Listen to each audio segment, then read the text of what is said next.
Hi, everyone. Welcome to today's Author Spotlight. My name is Nicolette Halladay, and I am so excited to be talking to you today and interviewing Kristen Toscano. This is the Author Spotlight series where we're diving into stories, wisdom, and experience of the incredible authors who are making a great impact in their communities and beyond. I'm your host, Nicolette Halladay, and today I'm so excited to introduce you to Kristen Toscano. Hi, Kristen. Hi, Nicolette. Hi. Happy to be here. So I am going to just take 1 second to make sure. To make sure we're showing up where we need to be and everything is. Oh, we're good. We're good. Hello. Okay. So welcome, Kristen. And for anyone who is joining, please say hello. And we'd love for you to join the conversation. If you have any questions for Kristen or myself, please chime in. And if we don't get a chance to answer them during today's interview, we'll make sure to circle around and connect with you in the comments. So I want to introduce Kristen. Kristen spent 20 years as a physical therapist before realizing that the pain and often signals deeper messages beyond the physical. Now, as a Gumption Method facilitator, certified quantum human design specialist, and quantum alignment practitioner, she helps others tap into their body wisdom, trust their intuition, and align with their natural gifts. As a contributor to both Mystics Revealed and Sacred Self, Kristen has been an incredible contributor to both of those books, and we're going to talk about her experience in those books, as well as what she's up to and how she supports her clients. So make sure to tap in, because we're just talking just before we went live about her really going deeper in human design and supporting business owners. So if that's you, make sure to stay to the end, because we're going to have some opportunities to connect with Kristen. So I just want to dive right in, Kristen. I'm curious, you were in my first book, Mystics Revealed, and I have it right here. Mystics Revealed, Unconventional Success Stories for Extraordinary Leaders. And I'm curious, what made you say yes? What was kind of the thing that was like, yes, this is the book, and I'm ready to share a little bit more about myself? Yeah, I first found out about the book in a human design community that I'm a part of. One of the other practitioners in there had posted saying she had met you. The book wasn't the right timing for her, but was looking to connect you with someone who specialized in human design. And following my design, my gut said, get some more information. And I was probably about 7 years into my personal human design journey, but about a year, maybe a year and a half into my professional journey with it. Sure. So using it to help other clients. Yeah. So I just want to put a little bit, like a little step for anyone who's watching that's like human design. I've never heard of it. Can you give people a little bit of an overview about what that is and what it could mean for them? Yeah, so human design is the system that pulls together ancient wisdom with modern science. So it draws on astrology, the Chinese I Ching, the Hindu chakra system, the Judaic Kabbalah, and kind of with quantum mechanics, gives us really insights into how we move through the world in a way that's aligned for us. Can give us really practical insights into our purpose, who we are designed to uniquely see and support and serve, as well as just our natural strengths, and then areas where we might get pulled off track, or like where we have really the lessons that we're here to learn. Yes, absolutely. I remember once you told me, well, based on your human design, you need time to think about something. And that always like resonates. And so now I give myself that grace. Instead of feeling the need to respond right away, I say, let me think about it. So that was a huge gift. So there's really practical ways, right? Of Mhm. incorporating human design. And you and I were talking about that right before this interview, and how having the overview is great, like the high level overview, kind of getting a little bit of feedback and information about kind of the things that are most aligned for you, but really being able to like start incorporating that into the ways that you live or the ways that you're doing business is where the real power comes from, right? Absolutely. That shift from it being something you know to really being that embodied experience where you really have the awareness and are making your day-to-day choices through that place of from that place of greater awareness. Yes, absolutely. I think we'll talk a little bit about that as our interview goes on. So writing can be such a personal and transformative process. How has being a part of the books and community of authors impacted you? Yeah, I would say I love the community. Like getting to know my fellow collaborators in each of the books was super powerful. I love connecting with others and seeing who they also then need to be connected with. Yeah. Um, is such a big part of who I am. But I Mhm. think too, as part of the writing process, I think for the first book, it was very healing for me to kind of look at my own experience of the work that I do with human design. So really being able to apply like, oh, these are the experiences that I've had. Here's maybe how I can tell the story in a different way that's more empowering, that gets me out Mm, of this, just to give a little bit feedback. Um, Part of what took me down the path of human design was I was fired from a PT job. I was a physical therapist for 20 years, as you had mentioned.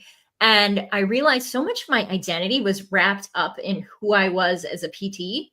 yeah. And so writing that chapter really helped me reframe that as like, oh, that was part of my journey, but it was my journey to get me to this other place. Yes, absolutely.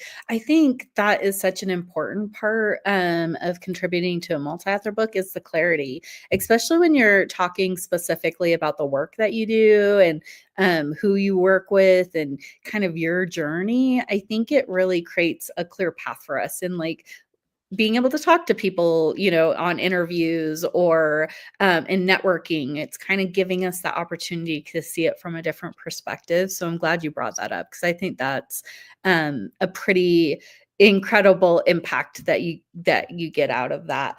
What about sacred self? How was that experience? Because I don't want to just gloss over that. Sacred self, Yeah. everyday rituals for the modern woman, and this just came out this last summer. So definitely want to give a little shine on that. I love Sacred Self. What really drew me to it is just like my approach to human design. It's very practical. I love how practical Mhm. Sacred Self is. Like how you can pick up that book and just grab any of the tools from it Yeah. and get what you need in that moment. Yes. Um, and so that's what really drew me to Sacred Self. But being able to take a tool that supported me, that then I reached out to Carrie Van Kirk, who created Gumption, um, and said, I need to learn this. It was so impactful in my life. I need to be able to share this with my clients.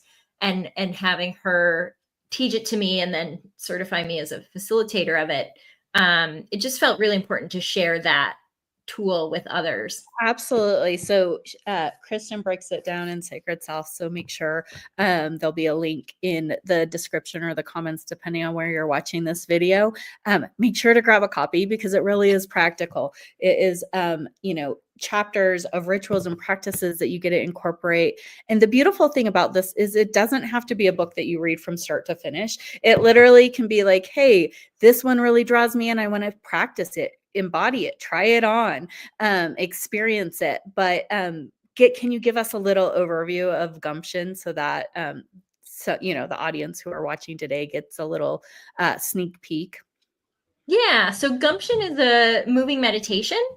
that aligns with the chakras, but it's very practical, but it helps us connect to the body. So one of the things that I noticed as a physical therapist was so many of my patients in the PT clinic were paying attention to what was happening here, but Mm, it wasn't until their bodies were screaming at them mm, that they realized, I have to go do something about this. mm. And so what I found both for myself, but then also now for clients, is that gumption really helps us connect into the body and really listen to those whispers along the way that bring that clarity, so that we can be a little more proactive in keeping our life aligned so that we don't have to necessarily get to that place where the That's true, body that has to we're be out of village. that we have to go to a physical therapist and, yeah, rework, backwards. I think, what it kind of one of the things that it kind of feels like to me is, like, your body's intuition and really connecting with it,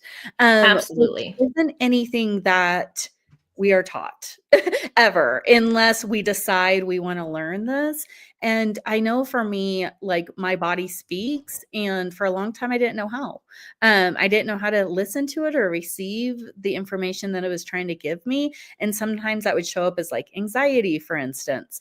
And I wasn't sure what it was trying to tell me. So I feel like gumption really brings us back to ourselves and helps us really like feeling one with our body and what our body is communicating with us. Absolutely. And I think it also human design then takes some of those sensations that we have in our body and helps us interpret them. Um, Mm. Yeah. like we're all meant to make decisions not from our heads, Mm, but from our bodies and how things feel. mm. And so understanding our human design helps us understand kind of a little bit more about where to pay attention, how to pay attention, what those signals mean, so that we can then move from that place of greater alignment. Absolutely. I feel like I could talk to you about this like for hours. And I do want to move on to some of the other questions. But Yeah. the one question that I had is you're, starting out as a physical therapist and then moving into human design and then adding in gumption and other modalities that I know that you are honing in on. How did that like beginning as a physical therapist kind of set the tone? Um, my mind is very logical. Mm, And I think for me as a physical therapist, it was very clear this is what you do every day and it's very laid out for you, yeah. which my logical mind really liked. Hmm. Um, but I think over 20 years of doing it, just starting to notice, like I said, some of those, like just seeing how disconnected people were from their bodies. Yeah. And then going through my own kind of identity crisis is really what moved me into for coaching as a whole, first health coaching. Mm, And I had worked in a PT clinic that was really trying to do PT driven wellness. And I always appreciated taking that holistic look. yeah. I was the PT that was sending you to the massage therapist, that was sending you to the acupuncturist or the chiropractor, or like figuring out what tools do you need to really help you get to where you want to go. So Mm, I always took that holistic approach. But as I moved into coaching and then functional health coaching, I always felt in myself that this wasn't quite right, but I didn't quite know what to do with it. And so human design was one of the tools that helped me realize that, oh, I'm continuing to try to force myself into this box because it's where I think I should be. mhm. Um, Yeah, it feels like you started, like, with a very close up, and then you kind of kept going, like, and expand, and what's more, and totally. really seeing, that whole person, and, like, Yes, while you're expanding, you're also going deeper, like, what's within, what's within, what's within, which is really such a exactly. cool perspective, I think, and a unique perspective, that you bring to, like, the human design and the work that you do, so, um okay, so, like I said, I think we could talk about this stuff all day Totally. probably. I'm curious, So what was your favorite part? Oh, I think I already asked you. Your favorite part of and the clarity that came out of it. So I did already ask you that. Okay, so beyond being an author, you are deeply committed to helping people through your work as a human design and wellness coach.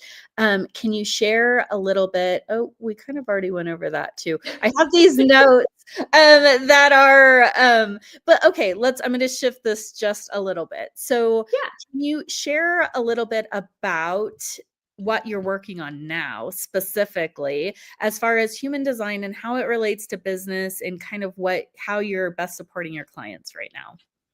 Yeah. So right now I've been in this deep dive of the really practical ways we can look at our human design to inform how we do business. So I mentioned like it can give you insights into your purpose, but that can also, I find, often translates to really why we do what we do. Mm, But then we can look at different elements of the chart to inform how we show up, how we market, how people mm, are just how people see us.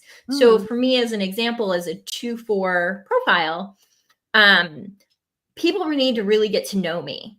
mm. So making sure like I'm never going to be the person that's sending you cold DMs. But it really Sure. does work for some other people. Like Yeah. for fifth lines, for example, who have really practical tools they Mm, have this energy where people see them and they're like, "Oh, that person's got the practical solution I need." mhm. Like it might work for someone with a different Sure. profile. So Yeah. helping people understand what strategies might work for them and allowing them to really lean into the ones that feel good.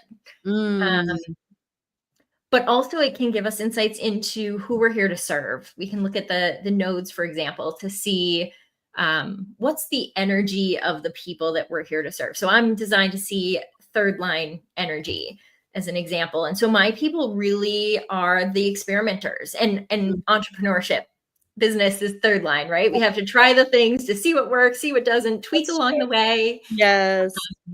And so it can give us insights into how we talk to the people that we're meant to serve, Mm, as yeah. another example. And then also how the lessons that we've had to learn now inform the problems that we help our clients solve. So really Mm. pulling all of that together, and I'm combining that with ChatGPT to help us really create aligned messaging and offers and all of that. Awesome. I love that. I think one of the things that I'm being so like called to right now is just leaning into my most authentic self. And I think if for someone who's like done a lot of work and self-discovery and investigated different modalities to uncover that, it can feel easier to say, am I feeling like I'm showing up as my authentic self? But for some people, when you say your authentic self, who is that? I don't even know who that person is because I'm, layered under expectations and preconceived ideas about who I should be in social constructs and all of those things. And so I feel like human design and gumption too is just a way of like connecting you back to your inner knowing. It's Mhm. not like you're like, here's the path you're leading people to find their own path, right? Absolutely, absolutely. And when we look at these layers of human design, it's not to put you into a box. But what I found for me is I spent so much time spinning my wheels around, is this really what I'm supposed to be doing? Is this really who I'm supposed to be working with? Is this really, and Yeah. like doubting myself. And Mhm. so it helped for me Yeah. start to trust myself a little bit more Yeah, and 'cause really lean into the things I was already feeling. that hesitation can be such a like momentum killer. And when you're doubting yourself, you get the momentum. For me, I'll like get the insight and then I'm like, yes, and I'm out of the gate and then I'm like, wait a minute, is this right? And that is hard to recover from. It's a lot easier to stay on the track of trusting yourself and following through. And I think you said something that's really important because you said, I'll never be the one who's sending cold DMs to people. For some people that work. And in our kind of business ecosystem that a lot of entrepreneurs find themselves in, it's a lot of this has worked for me, so you should do this too. Yeah. And for some, yeah, that's going to work. And for other people, it's not. And then it's going to create more confusion. And you're going to have to like unbury that. And so I think it's so valuable that you're just teaching people to use their own kind of inner intricacies, their own like structure and who they are, to be able to run a business, because we aren't just here to do business as usual, right? We are creating businesses on our own terms and learning what works really well. Most people in like the coaching and wellness space aren't just wanting to create a business because that's, it's an extension of who we are a lot of times. For sure. And I think too, for so many of us, they know from my experience, I didn't come from the business world. Hmm. So starting a business and being bombarded by all of these opinions, all of these experts who have an opinion, like you said, of this worked for me, you should do it too. It's like, Hmm. how do you tease through all of that and trust enough to know when it's the right time to keep going with something versus Yeah. when the time is like, oh, this actually isn't aligned. I can go over here and do it this way Hmm. instead. And Yeah. so I think in the beginning, when we can get so caught up in like shiny strategy syndrome, Mm. right? Like it's try this and then try this and then try Yeah. this and never actually build that momentum Yeah. um, For sure. because of Yeah, all of the things. so I have the suggestion, connect with Kristen, and, have a conversation with her and see if her, coaching and human design in the wellness space is gonna be a support for you. So before we wrap up, I would love to hear what's one piece of encouragement you'd love to leave with our listeners today, whether they're aspiring entrepreneurs or authors or just someone looking for some inspiration today. I would say when you're trying to decide if something is right for you, whether it's writing the book or following the strategy, get out of everybody else's energy and Mm, however that works for you, where you can really connect with yourself, whether it's in meditation or maybe it's out for a walk or wherever um, you can kind of let the world and those expectations kind of fall away and just pay attention to what's happening in your body. When you think about whatever this thing is, the decision is that you're trying to make, where do you feel it? What do you feel? And what is the message that it has for you? such sage advice, and this feels like a good plug for Sacred Self. So, so many options here for connecting to yourself in different ways. So anyone who's watching that is like, I'd love to, but I don't really know where to get started, and I'd like to have a little bit of some guidance in that way. Make sure to check out Sacred Self, Everyday Rituals for the Modern Woman. But for anyone who is watching, this is such wonderful advice, is find ways to connect back to yourself and listening to yourself, trusting yourself, and giving yourself permission to maybe do things in a way that looks different than how you've seen other people do, is such a gift. So I just want to thank you so much, Kristen, for being here, and sharing your wisdom and your journey. It's been such an inspiring conversation. And like I said, we could probably go on and on, I'm sure. So to everyone who is watching, or listening today, if you're ready to dive deeper into Kristen's insights, be sure to grab a copy of Mystics Revealed, where she shares a lot about the human design and her journey in kind of coming into entrepreneurship, as well as Sacred Self, with the gumption practice. Also connect with Kristen. I'll make sure to include her website, which I know when you go to her website, you can get a free human design. Is it like a blueprint or reading? What would it, Yeah, your human design chart, your body graph is what we call it. Okay, yeah, your human design chart, just to kind of get started if you're curious, and you're like, oh yeah, I definitely want. So check out Kristen, at her website and take advantage of that resource. Thank you so much for being here, and that's all for today's author spotlight. Stay tuned, because I'm going to be bringing on more incredible authors, and having these inspiring conversations. And so take care, everyone. Thanks, Nicolette.